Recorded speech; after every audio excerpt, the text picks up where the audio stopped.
Total సంపూర్ణంగా జరిగిన బంద్కి ప్రజల సహకారాలు అన్ని వర్గాలు మేధావులకు అన్ని teachers, schools, organisations, private, government establishments అందరూ కూడా ఇది సంపూర్ణంగా చేయడం జరిగింది. గతంలో కూడా చాలా తక్కువ సార్లు సంపూర్ణ బంద్ జరిగింది. ఈసారి ఎందుకు జరిగిందంటే ఇవాళ దళిత వర్గాలు, బీసీ, ఓబీసీ వర్గాలంతా కూడా 75% ఉన్న వాళ్ళు వాళ్ళ హక్కులు కాల రాస్తా ఉంటే వాళ్ళు చూస్తూ ఊరుకోలేదు. కాబట్టి ఈ బంద్ అనేది సంపూర్ణంగా జరిగింది. అన్ని పార్టీలు కూడా మద్దతు ఎందుకు ఇచ్చింది అంటే దీంట్లో న్యాయం ఉన్నది. వీళ్ళు హక్కులు కాల రాయకూడదని వాళ్ళు సమర్థించారు. అయితే దీన్ని బిల్లు రూపంలో, చట్ట రూపంలో పట్టుకురావాలంటే ఎవరు పాత్ర వాళ్ళు చేయాలి. ఇవాళ ఉన్న కాంగ్రెస్ ప్రభుత్వం వాళ్ళకి ఇచ్చిన వాగ్దానాలు ఏదైతే చేస్తారో రిజర్వేషన్ 46%, 43% ఏదైతే ఇస్తా ఉన్నారో కామారెడ్డి డిక్లరేషన్ ప్రకారం వాళ్ళు ఇవ్వడం జరిగింది. అది కూడా కోర్టులు కొట్టేయకుండా ఉండడం కోసం డెడికేటెడ్ కమిషన్ ఇచ్చింది.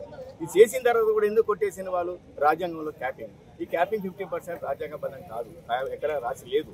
ఇది కొంతమంది జడ్జిలు ఇచ్చిన ఇందిరా సహాని కేసులో జరిగినటువంటి ఒక మన అనవచ్చు దుర్మార్గం దళితులకి, బీసీలకి ఎగేన్స్ట్ ఇచ్చేటువంటి జడ్జిమెంట్. ఎవరి శాతం ఎంత ఉన్నదో వాళ్ళకి ఇవ్వాలని రాజ్యాంగంలో రాసినప్పుడు వీళ్ళు ఎందుకు చేసుకున్నారు? ఆ తప్పుని ఇప్పటికీ సరిదిద్దుకోవడం కోసమే ఈ రోజున వాళ్ళు చేసిన రాజ్యాంగ సవరణ. ఎవరి కోసం? ఈడబ్ల్యూఎస్ కోసం. 9 మంది జడ్జెస్లో 8 మంది జడ్జెస్ ఇవ్వద్దు ఈడబ్ల్యూఎస్ అనుకుంటే వాళ్ళు సవరణ చేసి వాళ్ళకి బెనిఫిట్ ఏంటంటే మరి 70% ఉన్న ప్రజల్లో ఈ రోజున 42% రిజర్వేషన్ ఇవ్వనందుకు ఎందుకు వెనకాడుతున్నారు? అంటే చెప్పేది ఒకటి, చేసేది ఒకటి. ఎంతసేపు ఉన్న కాంగ్రెస్ ప్రభుత్వం మీరు చేస్తూ ఉంటే వాళ్ళు 1930 నుంచి ఇప్పటివరకు ఎవరు చేయలేదు చట్ట ప్రకారం. వాళ్ళు చేసిండ్రు, మరి మీరు చేస్తారంటే చేయలే. గతంలో 14 చేస్తామన్నారు, పవర్లోకి వచ్చిండ్రు, చేయలే. మరి హైకోర్టు, సుప్రీంకోర్టు కూడా ఎఫిడేవిట్ ఇచ్చింది మేము చేయలేమని. మొన్న ఎప్పుడైతే రాహుల్ గారు ఇది ఎజెండా ఎత్తుకున్నారో మళ్ళీ మొదటి రివర్స్. అంటే మీరు ఎవరైనా ప్రజలు తీసుకొస్తే డబుల్ స్టాండర్డ్స్. అంటే మీ అంతటా మీకు ఆలోచన శక్తి లేదా? మీకు మేధావులు లేరా? మీ వెనకాల రాజ్యాంగ నిపుణులు లేరా? మరి వాళ్ళందరూ సలహాలు ఇచ్చి తప్పుడు సలహాలు ఇస్తున్నారు మిమ్మల్ని గోతులు దవ్వనందుకు. ఆలోచించండి ఇప్పటికైనా. కేంద్ర ప్రభుత్వం ఆలోచించాలా. ఇన్ని రకాల ఇవన్నీ కూడా ఎడ్యుకేషన్ చేయాల్సిన అవసరం ఏమున్నది? ఉన్నదాన్ని ఇంప్లిమెంట్ చేసుకుని మీకున్న మేధావితోనే హెల్ప్ చేయాలా రాజ్యాంగం ప్రకారం. ఇవాళ రాజ్యాంగం గురించి అన్ని సామాన్యులు తెలియవు, కానీ ఉన్న మేధావి వర్గంతో ప్రతి ఒక్కరు కూడా తెలుసుకుంటున్నారు, ఏది కరెక్ట్ అనేది ఆలోచిస్తూ ఉన్నారు. కాబట్టి ఈ రోజున ఒక తరఫు నుంచి సపోర్ట్ చేస్తూ ఉంటారు. మరి ఎవరి కోసం కొట్టాడుతున్నారు? ఇప్పుడు నెక్స్ట్ స్టెప్ అదే ఉన్నది. ఇప్పుడు ప్రశ్న ఇవాళ బంద్ అయింది, నెక్స్ట్ ఇప్పుడు అది ఇంప్లిమెంట్ చేయాలా. అది సాధించే వరకు బీసీ సంక్షేమ సంఘం తరఫు నుంచి అన్ని రకాల సంఘం ఇంక్లూడింగ్ కాంగ్రెస్ ప్రభుత్వం కూడా వివిధ హక్కులతోటి రాజ్యాంగబద్ధంగా కూడా బీసీలకు 42% రిజర్వేషన్ కావాలని చెప్పి అసెంబ్లీలో గెజిటెడ్ కూడా పాస్ చేయడం జరిగింది. తద్వారా దాని తర్వాత కూడా అసెంబ్లీలో ఒక బిల్లు కూడా పెట్టడం జరిగింది. ఆ బిల్లు గవర్నర్ దగ్గర ఉంటే పెండింగ్ కూడా ఉండడం జరిగింది. కొంతమంది కావాల్సిన కుట్రదారులు హైకోర్టులో కేసు వేసి ఈ 42% రిజర్వేషన్ కూడా ఆపడం జరిగింది. ఏదైతే ఈరోజు బీజేపీ ప్రభుత్వం సిగ్గుండాలి వాళ్ళకు. బీజేపీ ప్రభుత్వం చెప్తుంది మేము బంధువులు మద్దతు అని చెప్పి బీజేపీ నాయకులు చెప్తారు. ఒక్కసారి ఆలోచించాలి. కాంగ్రెస్ పార్టీ ప్రభుత్వంగా బీసీలకు చేయవలసింది మేము అన్ని కూడా చేసినాం. మేము అసెంబ్లీలో బిల్ పాస్ చేసినాం, కేసు విడుదల చేసినాం. మేము అన్ని కూడా ఇదో బీసీలకు 40% రిజర్వేషన్ కూడా మేము స్థానిక సంస్థల ఎలక్షన్ పోవడానికి కూడా సిద్ధమై నోటిఫికేషన్ కూడా విడుదల చేయడం జరిగింది. ఇప్పుడు వీళ్ళు కేవలం మొదటి కన్నీకి వెళ్తారు బీజేపీ వాళ్ళు. వాళ్ళు ఏం చేశారండి? బీసీలకు ఏం చేశారో చెప్పండి. మీరు పార్లమెంట్లో బిల్ పెట్టండి, బీసీలకు రిజర్వేషన్ కలిపి బిల్ పెట్టండి. దానికి కాంగ్రెస్ పార్టీ పూర్తి మద్దతుని రాహుల్ గాంధీ కూడా చెప్పడం జరిగింది. ఈరోజు పూర్తి బాధ్యత ఈరోజు అప్పుడున్నటువంటి టీఆర్ఎస్ ప్రభుత్వం. ఎందుకంటే 42% రిజర్వేషన్ రాకపోవడానికి కారణం అప్పుడున్న చట్టం చేసినటువంటి టీఆర్ఎస్ ప్రభుత్వం రాష్ట్రంలో. ఈరోజు కేంద్రంలో బీజేపీ ప్రభుత్వం పూర్తిగా బాధ్యత వహించాలని చెప్పి ఈరోజు మేము డిమాండ్ చేస్తున్నాం. తప్పకుండా బీసీలందరూ కూడా ఏటం కావాలి. మీరు ఒకటి గ్రహించండి, బీసీ సోదరుల ద్వారా ఈరోజు మొదటి కన్నీరు కావచ్చు బీజేపీ టీఆర్ఎస్ కానీ మనకి ఏదో మద్దతు పలకడం తెలియజేస్తారు. పూర్తిగా బీసీ వ్యతిరేకులు, బీసీ ద్రోహులు అంటే ఈరోజు బీజేపీ టీఆర్ఎస్ అని మేము చెప్తున్నాం. ఈరోజు వాళ్ళు కేంద్రంలో అధికారం ఉన్నారు, వాళ్ళు ఏం చేసినా మీరు ఒకసారి వాళ్ళని ప్రశ్నించండి. పార్లమెంట్లో బీసీ బిల్ పెట్టిండ్రా? గవర్నర్ దగ్గర పెండింగ్ ఉన్నదాన్ని గవర్నర్ ఎందుకు పెండింగ్ ఉందని చెప్పి వాళ్ళు అడిగిందా? మరి ఎందుకు పెండింగ్ వాళ్ళు ప్రశ్నించిందా? ఈరోజు హైకోర్టులో కేసు చేయడానికి కూడా కారణం వాళ్ళే. ఈరోజు మద్దతు తెలుసుకుని చెప్పి పార్టీ మద్దతు ఇవ్వడం కాదు, శాస్త్రీయబద్ధంగా రాజ్యాంగబద్ధంగా ఈరోజు పార్లమెంట్లో మేము బిల్లు పెట్టాలని చెప్పి బీజేపీ డిమాండ్ చేస్తున్నాం.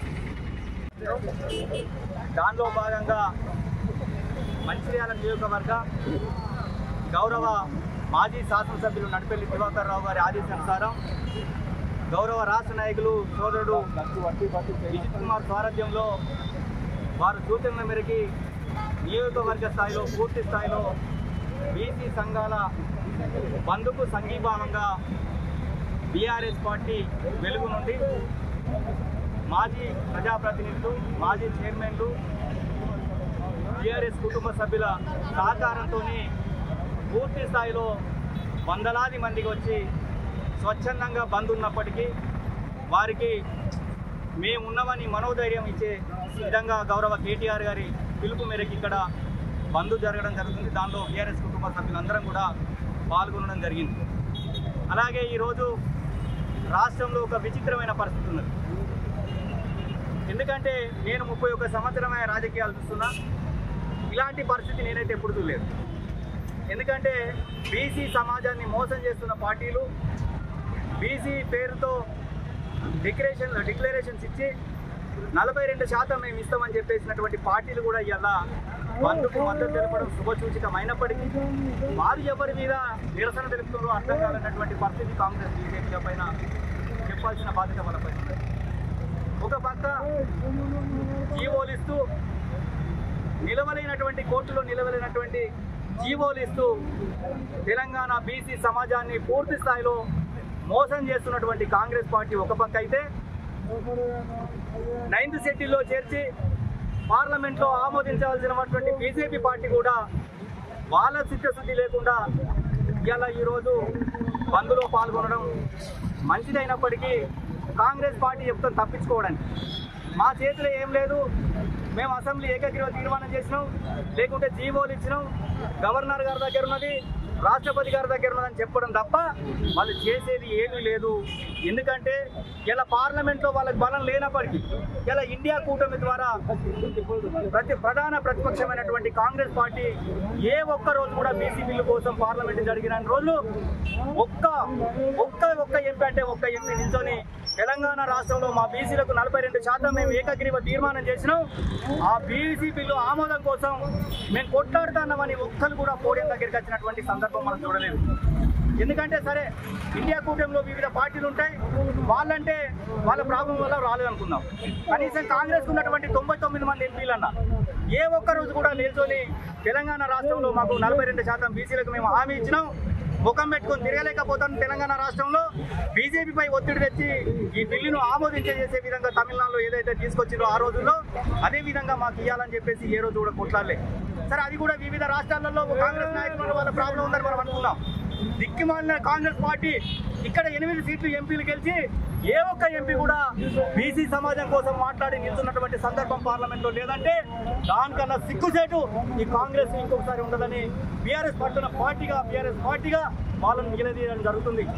ఏది ఏమైనప్పటికీ మా బీసీ సోదరులు ఏ పార్టీలో ఉండని కూడా మేమున్నామని చెప్పి చెంప చెల్లు అనిపించే విధంగా అక్కడ మహేష్ కుమార్ గౌడ్తో సహా అన్ని పార్టీల నాయకులు బీసీలో బంధుకు సహకరించడం శుభసూచకమైనప్పటికీ వాళ్ళకు కూడా ముఖం చెల్లుబాటు అయితే లేదంటే వాళ్ళను కూడా మీరు ఏ రకంగా దిగజాస్తున్నారో మా బీసీలనని ఈ కాంగ్రెస్ పార్టీని బీజేపీ పార్టీని డిమాండ్ చేస్తూ రాబోయే రోజుల్లో కూడా ఎన్నికల కోసం కాదు, మేము 42% అనేది మా ఆత్మగౌరవానికి సంబంధించినటువంటి బీసీ రిజర్వేషన్లు ఒక రాజకీయాలనే కాకుండా ఉద్యోగ అవకాశాలు, ఎడ్యుకేషన్లో కూడా రిజర్వేషన్లు అమలు కావాలని ఏదైతే మేము బీఆర్ఎస్ పార్టీ కావచ్చు, బీఆర్ఎస్ రాష్ట్ర పార్టీ కావచ్చు, గౌరవ మాజీ శాసనసభ్యులు దివాకర్ రావు గారు కావచ్చు, ఏదైతే మేము కొట్లాడుతున్నామో దానికి పూర్తి స్థాయిలో సాధించుకునేదాకా బీఆర్ఎస్ పార్టీ రాష్ట్ర పార్టీ కావచ్చు, ఇక్కడ ఉన్నటువంటి వాళ్ళ పిలుపు మేరకి ఇక్కడ మంచిర్యాల నియోజకవర్గ స్థాయిలో వారు కావచ్చు కొట్లాడడానికి సిద్ధంగా ఉన్నామని తెలియజేస్తూ ఏది ఏమైనప్పటికీ ఈరోజు పెద్దలు యోధులు అందరూ మేమందరం కలిసి బీఆర్ఎస్ కుటుంబ సభ్యులు అందరం కలిసి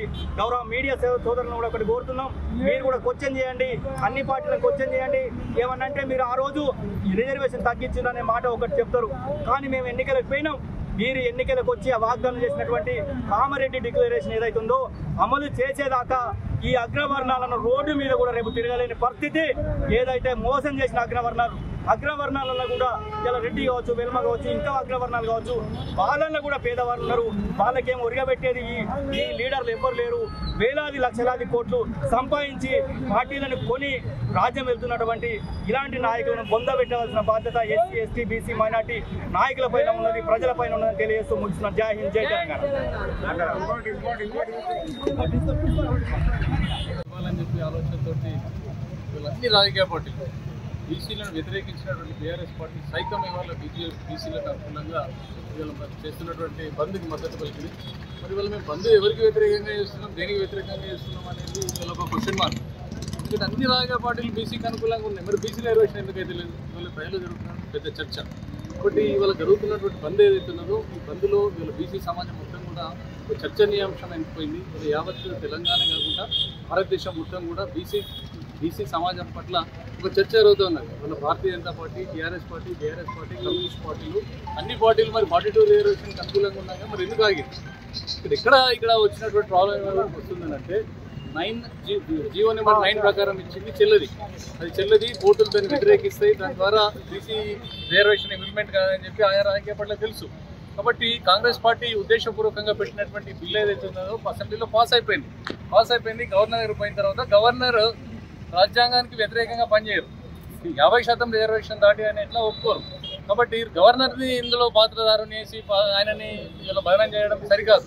మళ్ళీ తమిళనాడు తరహాలో జయలలిత ఏం చెప్పింది? జయలలిత నేను బీసీలకు ఇక్కడ 69% రిజర్వేషన్ ఇస్తా అని చెప్పి జయలలిత ఆనాడు పార్లమెంటుని స్తంభింపజేసి చట్టసభల్లో దాన్ని 9th షెడ్యూల్లో పెట్టించి కొట్లాడి వాళ్ళ తమిళనాడు బీసీ ప్రజలకు వాళ్ళ రిజర్వేషన్ ఇంప్లిమెంట్ చేసింది. మరి వాళ్ళ ఇక్కడ కామారెడ్డి డిక్లరేషన్లో రాహుల్ గాంధీ, రేవంత్ రెడ్డి అప్పుడు ప్రభుత్వం రాకముందు ఈ బీసీలో మేము 42% రిజర్వేషన్ ఇస్తాం, ఖచ్చితంగా మమ్మల్ని గెలిపేయండి, మేము చేస్తామన్నారు. మరి వాళ్ళు దేశం మొత్తం అధికారంలోకి వచ్చి చేస్తామన్నారా? 9th షెడ్యూల్లో పెట్టడానికి జయలలిత తరహా పోరాటం చేసి పార్లమెంట్ మీద ఒత్తిడి తీసుకొచ్చేస్తామన్నారా అనేది క్లారిటీ లేదు.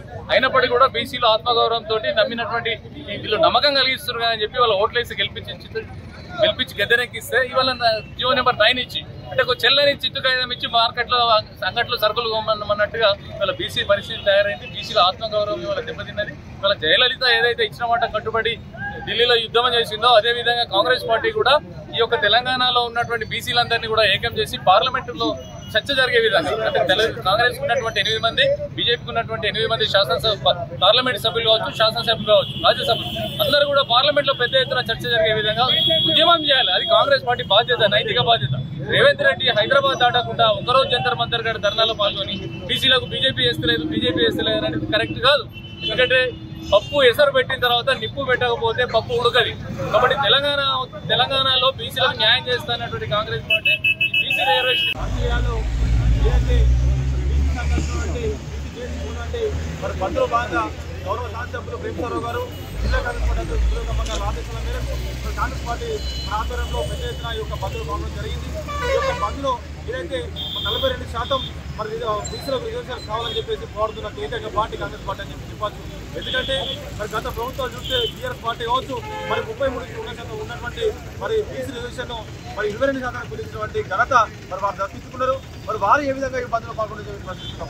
అంతేకాకుండా ఈరోజు బీజేపీ పార్టీ మొన్నటికి మొన్న మరి ఆర్డినెన్స్ తయారు చేసాం, మరి చట్టాలు చేసాం.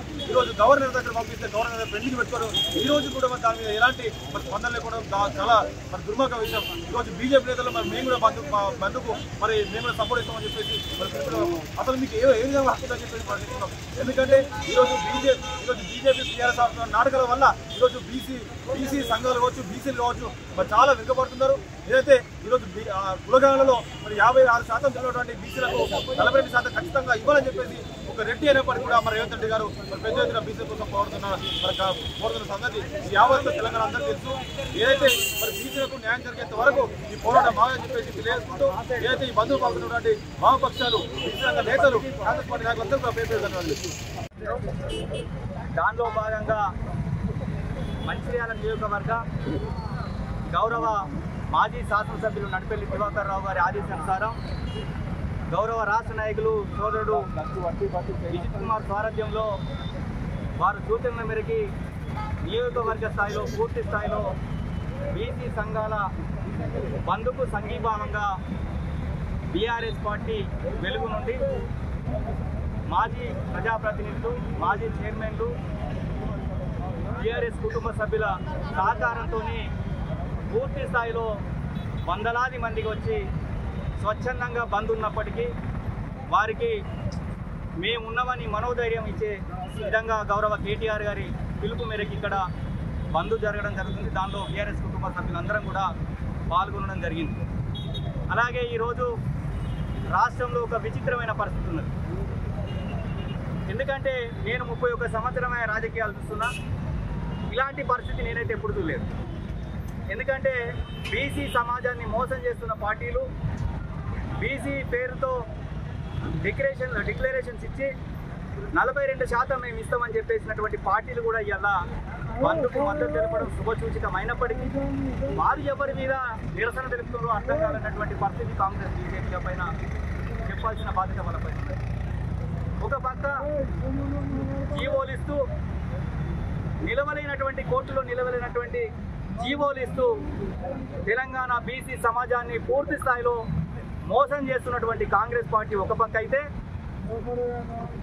9th షెడ్యూల్లో చేర్చి పార్లమెంట్లో ఆమోదించవలసినటువంటి బీజేపీ పార్టీ కూడా వాళ్ళ చిత్తశుద్ధి లేకుండా ఇలా ఈరోజు బంద్లో పాల్గొనడం మంచిదైనప్పటికీ కాంగ్రెస్ పార్టీ చెప్తాం తప్పించుకోవడానికి మా చేతిలో ఏం లేదు, మేము అసెంబ్లీ ఏకగ్రీవ తీర్మానం చేసినాం, లేకుంటే జీవోలు ఇచ్చినాం, గవర్నర్ గారి దగ్గర ఉన్నది, రాష్ట్రపతి గారి దగ్గర ఉన్నదని చెప్పడం తప్ప వాళ్ళు చేసేది ఏమీ లేదు.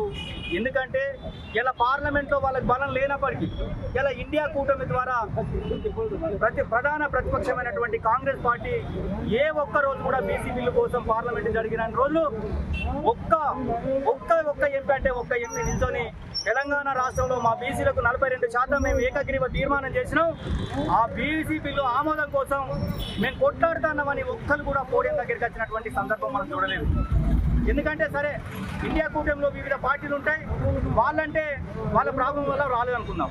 కనీసం కాంగ్రెస్ ఉన్నటువంటి 99 మంది ఎంపీలన్నా ఏ ఒక్క రోజు కూడా నిల్చొని తెలంగాణ రాష్ట్రంలో మాకు 42% బీసీలకు మేము హామీ ఇచ్చినాం, ముఖం పెట్టుకొని తిరగలేకపోతాను, తెలంగాణ రాష్ట్రంలో బీజేపీపై ఒత్తిడి తెచ్చి ఈ బిల్లును ఆమోదించేసే విధంగా తమిళనాడులో ఏదైతే తీసుకొచ్చిందో ఆ రోజుల్లో అదే విధంగా మాకు ఇవ్వాలని చెప్పేసి ఏ రోజు కూడా కొట్లాడలే.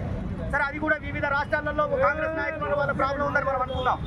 దిక్కుమాలిన కాంగ్రెస్ పార్టీ ఇక్కడ 8 సీట్లు ఎంపీలు గెలిచి ఏ ఒక్క ఎంపీ కూడా బీసీ సమాజం కోసం మాట్లాడి నిల్చున్నటువంటి సందర్భం పార్లమెంట్లో లేదంటే దానికన్నా సిగ్గుచేటు. ఈ బంద్లో సిపిఐ పార్టీ సంపూర్ణ మద్దతు తెలియజేస్తూ ఈరోజు బంద్లో కొనసాగుతా ఉన్నాం. ఈరోజు బీసీలకు సంబంధించినటువంటి 42% రిజర్వేషన్ అమలు కావాలంటే 9th షెడ్యూల్లో చేర్చి రాజ్యాంగ సవరణ చేయాలి. అది చేయకుండా తెలంగాణలో ఉన్నటువంటి బీసీలందరినీ మోసం చేయడం కోసం ఇలా బంద్కు సంపూర్ణ మద్దతు అని బీజేపీ అనడం అంటే 2 నాలుకల ధోరణి, ద్వంద్వ వైఖరి తప్ప మరొకటి కాదు. వెంటనే ఈ ద్వంద్వ వైఖరి 2 నాలుకల ధోరణి విరమించుకొని 42% రిజర్వేషన్లను రాజ్యాంగ సభలో చేర్చి అమలు చేయాలని చెప్పేసి బీజేపీ ప్రభుత్వాన్ని డిమాండ్ చేసింది.